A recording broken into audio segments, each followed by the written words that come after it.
आपण पाहत आहात कराड टुडे न्यूज।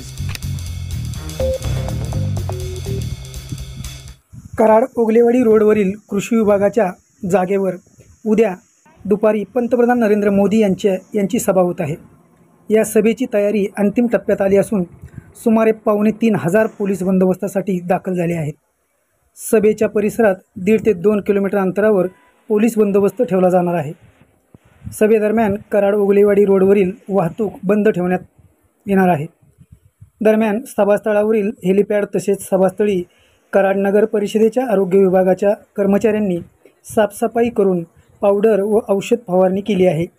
सभास्थळावर मुख्य व्यासपीठाच्या समोर 3 भव्य मंडप उभारण्यात येत आहेत। सध्या या ठिकाणी प्रचंड पोलीस बंदोबस्त दाखल झाला असून मुख्य मंडप उभारण्याची तयारी आपण या व्हिडिओच्या माध्यमातून पाहू शकता। ओगलेवाडी रोडवरील कृषी विभागाच्या भव्य 35 एकर जागेवर सध्या लाखोंच्या सभेसाठीची ही तयारी सुरू आहे।